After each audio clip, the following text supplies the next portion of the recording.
A Copa do Mundo de Futebol em 2026. Primeiras impressões. Eu tenho 57 anos e assisto a Copa do Mundo desde 1978. Vi Copas do Mundo de futebol com um altíssimo nível técnico, outras nem tanto assim. Mas o início desta Copa de 2026 tem sido deprimente. Assisti a alguns jogos, sempre faço isso, pois sou apaixonada por futebol e gosto de avaliar tecnicamente as partidas de futebol, os atletas, o conjunto de cada seleção, os treinadores e até as torcidas. Mas devo confessar que tem sido muito decepcionante, pelo que vi até agora. Nunca vi uma Copa do Mundo com nível técnico tão baixo. Claro que as grandes seleções europeias, Argentina, Uruguai, ainda não estrearam. E acredito que vão melhorar o nível das seleções. Mas, de qualquer forma, não vai melhorar tanto assim a ponto de compensar o que foi visto até agora.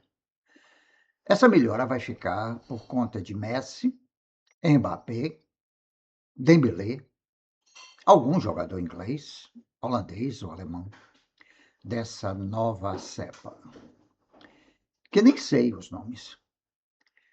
Por incrível que pareça, e para aumentar meu desgosto, a melhor seleção das que vi jogar, até agora, foi a dos Estados Unidos. Que merda isso! Com alguns bons jogadores. Desde 1990, quando Sebastião Lazzaroni montou uma seleção muito ruim, jurei não torcer mais para a seleção brasileira.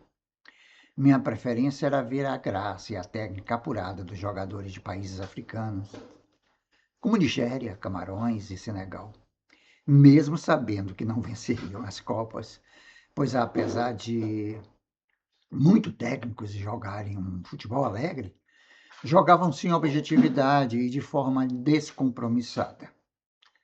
Mas era bonito vê-los em campo. Infelizmente, o colonialismo cultural europeu chegou ao futebol dos países africanos, com a ida de jogadores para a Europa, com técnicos europeus sendo contratados para resolver o problema da falta de objetividade e compromisso com o futebol. Isso acabou tirando a graça das seleções dos países do continente africano. Quanto aos países da América Latina, o processo de aculturação e coisificação do futebol foi total. Deixamos de jogar o futebol latino-americano para copiar tudo. Mas tudo mesmo que foi proposto pelo tatiquismo europeu. E abrimos mãos da nossa técnica, da graça, do nosso jeito de jogar futebol, e que fez do futebol latino-americano o mais vencedor da história. Nesta Copa de 2026, vi uma seleção do Paraguai que certamente envergonhou o povo paraguaio. Sem técnica, sem brio, sem garra e taticamente desorganizada, sendo totalmente dominada pela seleção dos Estados Unidos da América. Vi uma seleção da África do Sul horrorosa, com jogadores que pareciam amadores, babeiros em campo, ser totalmente dominada por uma seleção mexicana que também não apresentou muita coisa, não. Assisti a um jogo horrível entre Suíça e Catar. Limitadíssimas as duas seleções.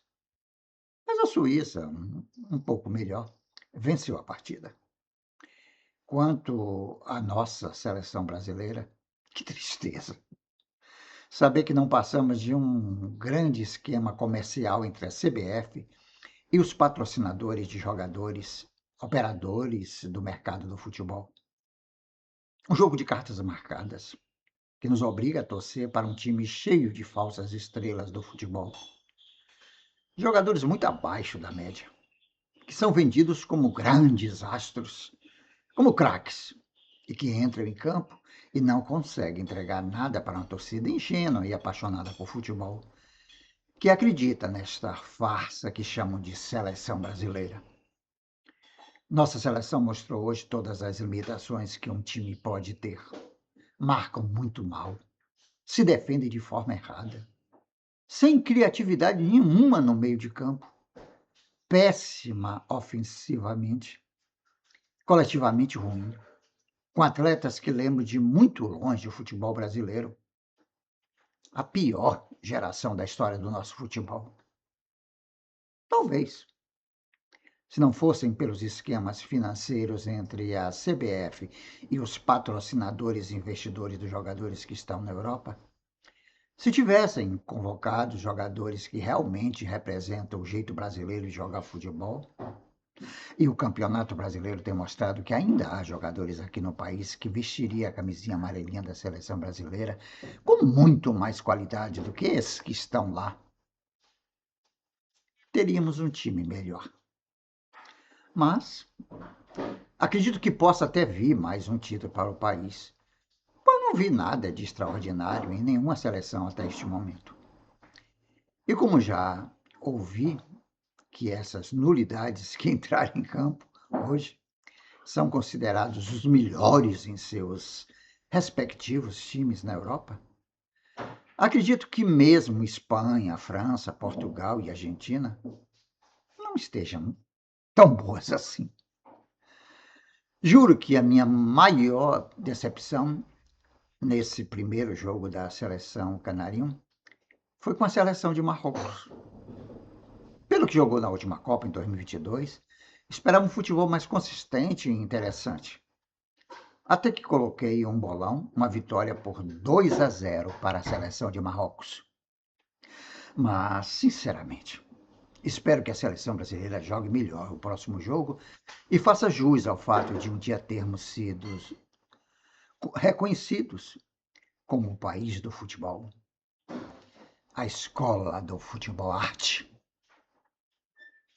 A Copa do Mundo de Futebol. Primeiras impressões. Crônica de João Paulo Pereira, publicada no dia 13 de junho de 2026. Para quem ainda não sabe, João Paulo Pereira é professor, escritor, poeta, ensaísta, historiador, cronista, católico e militante político de esquerda. Estudou na UESP, Universidade Estadual do Sudoeste da Bahia. Nasceu no dia 23 de junho de 1969. É Vitória da Conquista, terra de Glauber Rocha e Dimitri Salles, a nossa amada Bahia. Casado com Miralva Rodrigues. Você gosta também de João Paulo Pereira? Então, curta, compartilhe, comente, se inscreva neste canal Jorge Lula Barreto e ative o sininho para receber as notificações. 2 vídeos novos curtos todos os dias, um pela manhã e outro à tarde. Se possível, seja membro do nosso canal e me ajude a espalhar cultura por todos os cantos. Política, espiritualidade, literatura, música, teatro, cinema, humor, amor, sexualidade, tudo junto e misturado, como a própria vida. Obrigado pela força. Dê o like para gerar engajamento. Renda básica universal, já. O dinheiro não é dos governos, é do povo que paga imposto em tudo que consome.